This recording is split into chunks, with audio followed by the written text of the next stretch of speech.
Hallo und herzlich willkommen bei Sugar Princess. Heute zeige ich euch mein Grundrezept für den hellen Sugar Princess Biscuit. Ihr kennt ja sicherlich das alte Video, das ist jetzt nahezu 10 Jahre alt und ich backe diesen Biscuit seit über 20 Jahren. Ich habe in dieser Zeit wirklich alles ausprobiert damit. Es ist das beste Biscuit-Rezept, das ich kenne. Ich zeige euch in diesem Video wieder Schritt für Schritt, wie man einen hervorragenden Biscuit backt. Alle Tipps und Tricks findet ihr darin und natürlich auch alle Fehler, die man so eventuell machen könnte. Und das Ganze müsst ihr auch nicht mitschreiben. Ihr findet das Rezept wie immer bei mir auf dem Blog www.sugarprincess.de zum Ausdrucken, zum Nachlesen. Und nachdem ihr jetzt alle noch den Kanal abonniert habt und die kleine Glocke aktiviert habt, denn jeden Sonntag gibt es hier ein neues Torten- oder Kuchenvideo, dann lasst uns endlich starten in das wunderschöne Grundrezept, das im Grunde die Grundlage aller meiner Torten darstellt. Hier seht ihr meine 26 cm Springform. Sie ist emailliert. Das ist die Form, die ich am meisten benutze und ich halte sie auch für eine der besten Formen, die es auf dem Markt momentan gibt. Die verwende ich für mein Grundrezept. Dort wird einfach ein Backpapier eingespannt.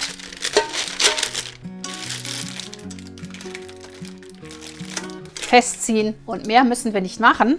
Den Rand bitte bei Biskuit niemals fetten, denn die Masse ist so luftig und zart, dass sie sonst nicht hier an den Wänden hochklettern könnte und dann würde sich eventuell ein Hubbel bilden und das wollen wir ja nicht. Deswegen müsst ihr sonst nichts machen. Die Form ist hiermit fertig. Dann ist wichtig, dass ihr noch den Ofen vorheizt auf 180 Grad Ober-Unterhitze oder 160 Grad Umluft.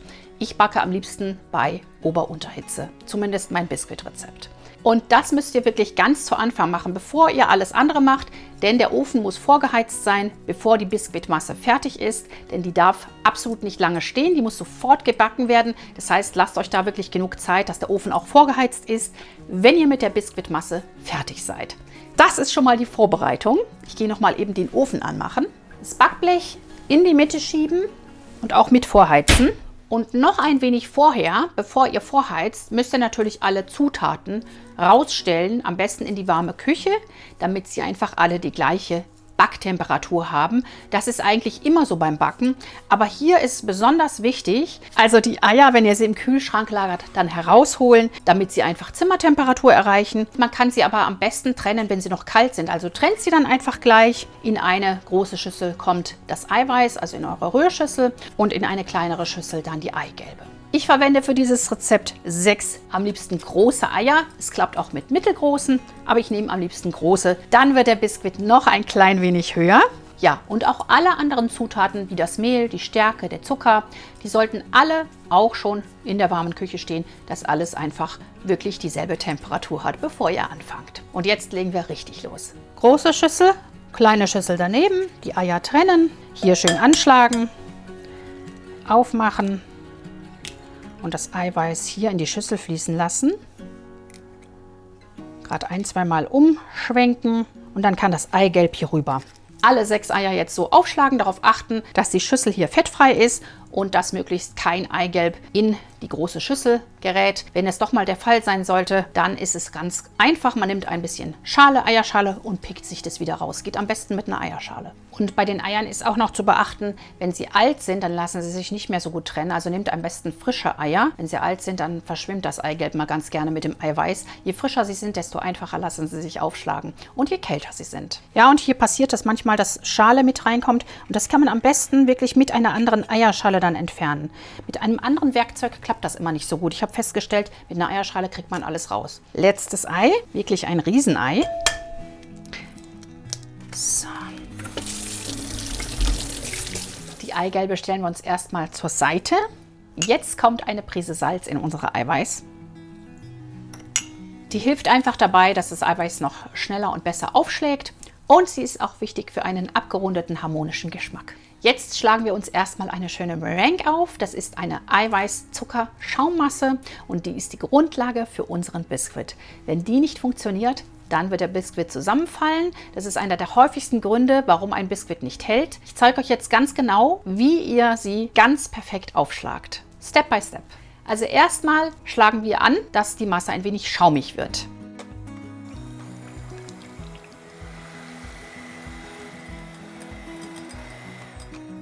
So, und ihr seht, hier sind jetzt wunderschön viele kleine Bläschen entstanden. So sollte die Masse jetzt aussehen. Und jetzt können wir einfach weiterschlagen auf höchster Stufe und dabei den Zucker, die 160 Gramm Zucker, nach und nach einrieseln lassen. In meinem Ursprungsrezept stand Feinzucker drin. Den könnt ihr verwenden, müsst ihr aber nicht. Ihr könnt auch ganz normalen Zucker verwenden. Der Sinn ist nur der, dass sich das einfach schneller auflöst und dass die Masse schneller den Punkt erreicht, wo sie wirklich gut verwendbar für ein Biskuit ist. Also Feinzucker oder Zucker, das ist egal. 160 Gramm weiterschlagen lassen und hinzurieseln lassen.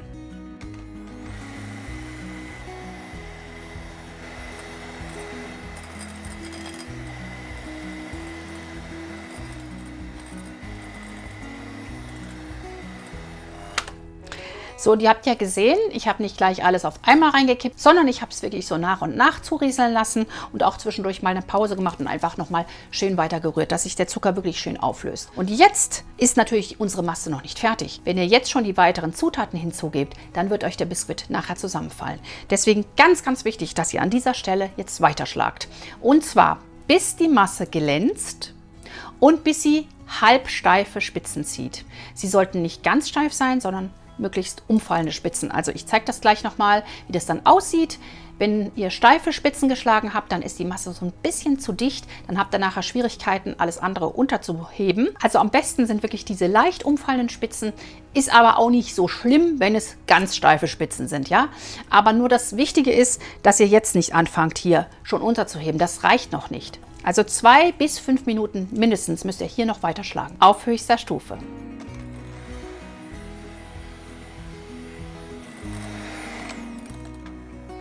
So, nach 2 Minuten fängt die Masse an, glänzend zu werden. Aber ihr seht hier, das verfließt noch so richtig. Keine Spitzen bleiben noch nicht richtig stehen, sondern das fällt alles um. Das heißt, wir müssen noch weiter schlagen.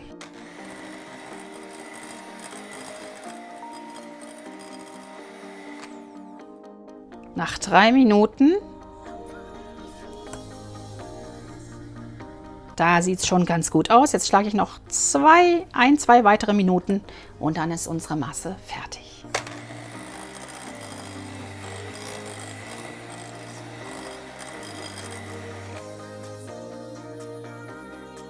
So. Und was seht ihr? Das sind die weich fallenden Spitzen. Die sind nicht ganz steif, sondern sie fallen noch so leicht um. Genau richtig. So muss unsere Masse sein. Die perfekte Meringue ist fertig. Jetzt gebe ich die Eigelbe nach und nach hinzu. Immer so eins nach dem anderen verrühren auf niedrigster Stufe, dann wieder eins dazugeben, bis alle untergerührt sind. Außerdem ist jetzt die Zeit, das Vanillearoma hinzuzugeben. Ich gebe hier immer meinen Vanilleextrakt hinzu. Man kann auch einen Esslöffel Vanillezucker noch dazufügen. Auf jeden Fall dürft ihr jetzt aromatisieren. Vanilleextrakt, Orangenaroma, Zitronenaroma oder was auch immer ihr an Aroma in dem Biskuit haben wollt. Später kann man auch noch Gewürze hinzufügen, die kommen dann aber in die trockenen Zutaten. Also nach und nach auf niedrigster Stufe einrühren.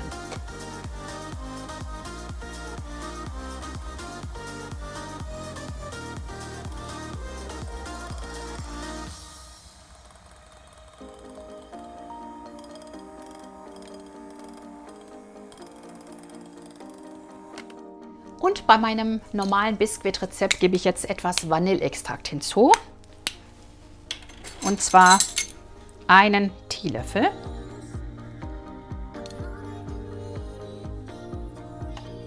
Den rühre ich dann jetzt hier noch mit unter. Und wie gesagt, da könnt ihr auch andere Aromen hinzufügen. Orangenaroma, Tonkabohnen, Aroma, Zitronenaroma oder was auch immer ihr möchtet. Lebkuchen gibt es inzwischen, Lebkuchenpaste oder sowas. Das passt alles jetzt hier noch mit dazu. Je nachdem, was ihr natürlich für einen Biskuit herstellen wollt. Für das Grundrezept würde ich Vanillearoma empfehlen.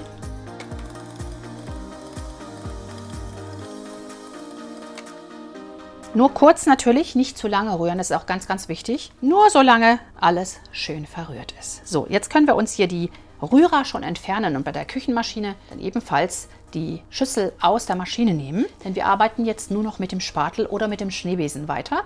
Das ganz nach eurem Belieben. Wer lieber mit dem Spatel arbeitet, der kann das tun. Wer lieber den Schneebesen nimmt zum Unterheben des Mehls, der kann das auch gerne tun. Ist einfach Geschmackssache, beides ist okay. So, das heißt 160 Gramm normales Haushaltsmehl, Typ 405 Weizenmehl mit 60 Gramm Stärke vermischen. Hier kommt jetzt noch mein geliebter Teelöffel gestrichen Backpulver hinzu. Ich weiß, darüber streiten sich die Geister. Ich mache es einfach, gestrichener Teelöffel. Ihr könnt ihn gern auch weglassen, der Biskuit wird trotzdem was werden, aber zur Sicherheit ist es immer gut. Und dieses Rezept funktioniert einfach wunderbar damit. Und wir werden uns das Ganze wunderschön vermengen. Nicht etwa so jetzt schon drauf geben auf unsere Eier-Zucker-Schaummasse, das wäre fatal. Dann würden wir uns den Biskuit ruinieren. Wir brauchen wirklich eine ganz wunderschön verrührte Mehlmischung. Und hier könnt ihr jetzt auch einen Teil des Mehls ersetzen, also zum Beispiel 100 Gramm Mehl ersetzen durch Haselnüsse, durch Mandeln, durch Walnüsse. Dann habt ihr einen wunderschönen Nussbiskuit am Ende. Oder was ihr auch machen könnt, ist, ihr könnt 40 Gramm Stärke durch Backkakao ersetzen. Dann müsst ihr allerdings noch einen Löffel Zuckermehl hinzugeben, also einen Esslöffel am besten. Und am Schluss noch einen Esslöffel Milchmeer. Ihr könnt aber auch mein anderes Schokobiskuit-Rezept, das kann ich auch gerne nochmal hier verlinken, hier oben benutzen. Das ist nochmal speziell für den Schokobiskuit ausgelegt. Das Wichtige ist übrigens auch, dass ihr die Masse nicht lang stehen lasst. Also jetzt nicht stundenlang irgendwie zwischendurch telefonieren oder so, denn dann kann es sein, dass sie wieder zusammenfällt. Sondern ihr müsst hierbei einfach wirklich zügig durcharbeiten. Lasst euch also nicht ablenken vom Türklingeln, von nichts. Wenn ihr den Biskuit backt, dann werdet ihr nicht gestört. Das ist dann die Regel. Jetzt wird diese Mischung über unsere Masse gesiebt und das ist super wichtig, nicht weglassen diesen Schritt und zwar in mehreren Portionen, damit einfach keine Klümpchen entstehen. Das ist ganz, ganz wichtig. Lasst euch zur Not auch von jemandem helfen, dass derjenige rührt und ihr siebt oder umgekehrt. Aber wenn man meistens ja alleine ist, dann kann man es so machen, am besten mit mehreren Portionen. Das funktioniert auf jeden Fall, keine Angst. Etwas von der Mehlmischung in das Sieb geben. Ich siebe immer so auf 3-mal ein ungefähr. Und dann einfach schön darüber sieben. Und eventuell entstehende Klümpchen natürlich dann durchdrücken. Und jetzt ist es wichtig, dass ihr das Mehl dann auch klümpchenfrei hier jetzt unter die Masse zieht. Vorsichtig hier immer runtergehen, bisschen so rütteln und das Mehl vorsichtig unterheben. Dass möglichst keine Mehlnester entstehen. Dabei auch die Schüssel gerne so ein bisschen drehen. Und ihr seht, ich schüttel das immer so ein bisschen, dass möglichst keine Klumpen entstehen, wenn ich es jetzt unterhebe. Und so verteilt sich das Mehl dann auch gut. Und wer Angst hat, der kann es einfach in auch mehr Portionen unterheben. Gerne auch in 6 Portionen. Dann sollte wirklich gar nichts mehr passieren. So, ihr seht, da ist jetzt alles Mehl untergehoben. Sehr schön. Nicht zu lange rühren hier an der Stelle. Jetzt werden wir die nächste Portion Mehls unterheben. Drüber sieben und genauso schön wie eben wieder unterheben. Immer so ein bisschen verrütteln. Manchmal entstehen so Nester und durch dieses so ein bisschen hochrütteln, da kommen die wieder nach oben und verschwinden auch. Und ihr seht, die Masse ist wirklich super schön standfest. Da fällt nichts zusammen, auch beim Unterheben nicht. Und so muss es sein. Die letzte Portion, oder wie gesagt, gerne auch in noch mehr Portionen unterheben, wenn euch das lieber ist. Ich mache es immer so ungefähr in 3 Portionen. Das ist dann für mich ganz gut machbar.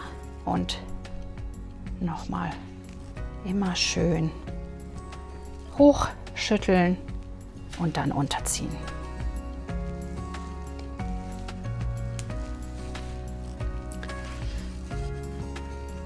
So, man könnte die Biskuitmasse jetzt so auch schon backen, aber dann wäre sie so ein bisschen zu fest. Ja, also sie bildet dann so Hubbel beim Backen und deswegen gebe ich am Schluss immer noch gerne etwas Milch, 2 bis 3 Esslöffel oder Aromen hinzu, zum Beispiel einen Nusslikör, einen Schokolikör, einen Orangenlikör, also je nachdem, was ihr für einen Biskuit backt. Bei dem Grundrezept gebe ich immer etwas Milch noch hinzu und bei den anderen Varianten würde ich dann entsprechend der Variante den entsprechenden Likör oder den entsprechenden Saft zum Beispiel oder vielleicht noch Orangenzesten, Zitronenzesten, was auch immer euch einfällt, hinzugeben. Möglich ist auch die Zugabe von zerlassener und abgekühlter Butter, 2 bis 3 Esslöffel, dann habt ihr einen Wiener Boden. Biskuitboden wird normalerweise ohne Fett gebacken, ein Wiener Boden ist immer mit Fett. Biskuit ist ganz leicht, fluffig, locker und der Wiener Boden hat ein bisschen mehr Gehalt. Dadurch, dass einfach noch die Butter untergehoben wurde. Und bei manchen Rezepten passt einfach ein Wiener Boden besser als jetzt bei einer Sahnetorte. Würde ich immer einen Biskuit bevorzugen. Bei manchen anderen Torten, die ja vielleicht mehr so Frucht haben und die auch ein bisschen schwerer sind, so insgesamt würde ich vielleicht sogar einen Wiener Boden dann bevorzugen. Wir geben aber jetzt hier unsere Milch noch hinzu. Ich verwende Hafermilch, weil wir gar nichts anderes mehr hier haben im Haushalt. Ihr könnt aber natürlich auch ganz normale Kuhmilch verwenden. Erstmal 2 Esslöffel. Die gerade noch mit unterheben, vorsichtig. Und dann gucke ich mal, wie jetzt meine Masse aussieht. Und jetzt nicht überrühren, also nicht so viel rühren. Und ich sehe jetzt hier, dass die Masse sich im Gegensatz zu vorher schön verteilen lässt und schön geschmeidig ist, während sie vorher etwas hart war. Und das genau möchte ich haben. Für mich ist jetzt der perfekte Zeitpunkt, die Biskuitmasse in die Form zu geben und sie gleich zu backen.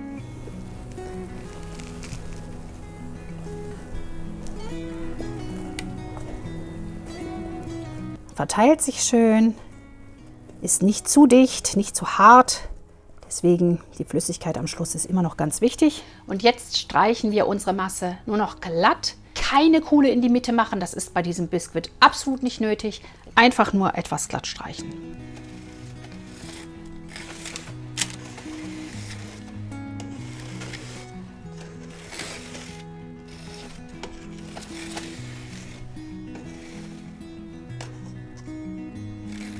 So. Und dann zu guter Letzt lasse ich die Form noch ganz sanft 2-3 Mal aufstucken auf der Theke,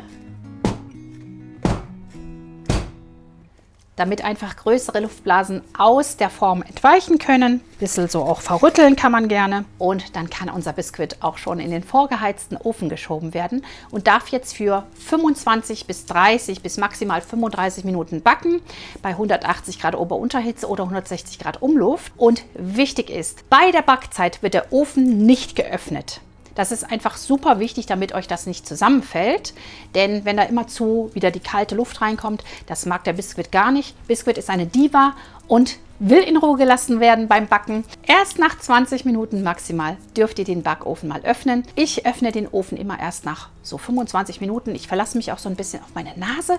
Das kann man auch machen, wenn er schön anfängt zu duften. So man hat das dann irgendwann im Gefühl, dann ist er fertig. Wir schieben ihn jetzt erstmal schnell ins Rohr, denn er darf auch nicht lang stehen. Wenn wir jetzt hier schwätzen stundenlang oder ans Telefon gehen oder an die Tür und der Biskuit steht jetzt noch eine halbe Stunde, dann kann es auch sein, dass er euch zusammenfällt. Also da wirklich zügig durcharbeiten. In die Mitte einschieben, nicht lang geöffnet halten, Tür zu und backen. So, mein Biskuit ist 25 Minuten jetzt gebacken. Ich werde ihn jetzt mal rausholen und prüfen mit der Stäbchenprobe und auch mit dem Drucktest, mit dem Finger einfach, ob er schon fertig ist oder ob ich ihn vielleicht noch 5 bis 10 Minuten weiter backen muss. So, ich bringe ihn jetzt erstmal mit dem Blech und dann gucken wir mal. Also ist auf jeden Fall fertig. Hier, man sieht es, er federt so ein bisschen zurück. Und wenn man ein Stäbchen hineinsticht, bleibt auch nichts mehr daran hängen. Das heißt, unser Biskuit ist jetzt fertig gebacken. Wir können den Ofen ausschalten. Zum Abkühlen lasse ich meinen Biskuit immer auf dem Kuchengitter in der Form abkühlen. Ich habe auch schon andere Anweisungen gesehen, zum Beispiel, dass man ihn stürzen solle. Das kann man machen, wenn der Biskuit einen starken Hubbel hat. Dann empfiehlt sich das, auf jeden Fall. Aber wenn ich diesen Biskuit jetzt umdrehe und in der Form abkühlen lasse, dann sammelt sich die heiße Luft oben am Boden, das kann man sich leicht vorstellen, und Kondenswasser bildet sich beim Abkühlen. Und dann wird der Biskuit feucht. Also macht das auf keinen Fall. Es sei denn, er hat einen Hubbel, dann nehmt ihr ihn nach einiger Abkühlzeit aus der Form und macht oben auch den Boden ab. Und dann klappt das eventuell, dass der Hubbel weggeht. Ansonsten ist das nicht angeraten. Ich lasse ihn jetzt einfach in der Form abkühlen. Einfach auf dem Kuchengitter. Ich vergesse den einfach, bis er richtig schön auf Zimmertemperatur gekommen ist. Dann decke ich einfach ein Tuch noch drüber oder ein Cakeboard und ich stelle ihn mir dann kühl. Am liebsten über Nacht in den Kühlschrank, denn am nächsten Tag lässt sich ein Biskuit immer viel, viel besser schneiden. Der Biskuit war bei mir über Nacht im Kühlschrank, schön abgedeckt mit dem Cakeboard. Jetzt können wir ihn aus der Form lösen. Ich nehme dazu gerne ein stumpfes Messer, sollte nicht so scharf sein, dass ihr euch die Form nicht verschneidet, da in das Email reinschneidet.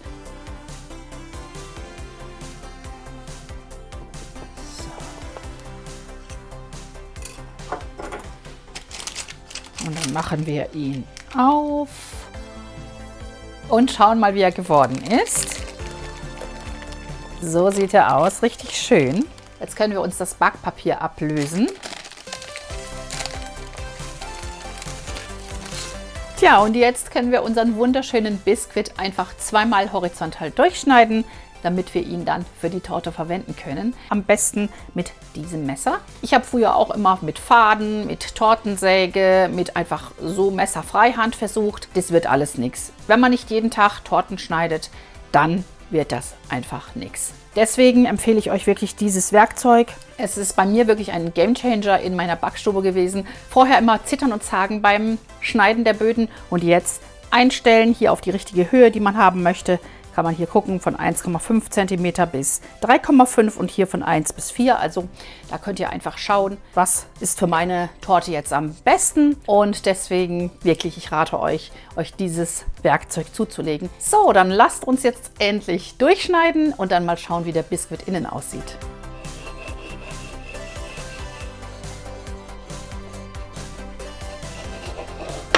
So. Und ihr seht, der erste Boden ist entstanden und super schön fluffig, locker, luftig. Gerade beiseite den zweiten Boden schneiden. Den mache ich jetzt mal ein bisschen dicker. Da stelle ich das Messer um auf 1,5 cm. Dann schneide ich es etwas dicker. Den mittleren Boden. Also das kann man wirklich einstellen, wie man es braucht. Eventuell so ein bisschen drehen, je nachdem wie der Boden sich gerade verhält. Manchmal geht es besser durch, manchmal nicht so gut.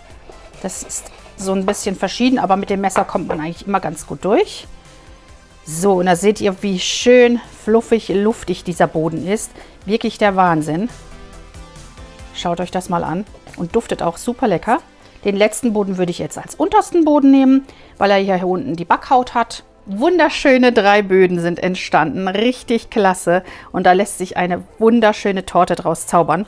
Einfach füllen und ihr habt eine sehr leckere Biskuit-Sahnetorte zum Beispiel. Da gibt es bei mir unglaublich viele Rezepte. Schaut mal in meine Kuchen- und Torten-Playlist. Ich mache sehr, sehr viele meiner Torten mit diesem Boden und zeige euch gleich im Anschluss auch noch den Nussboden, wie der dann aussieht.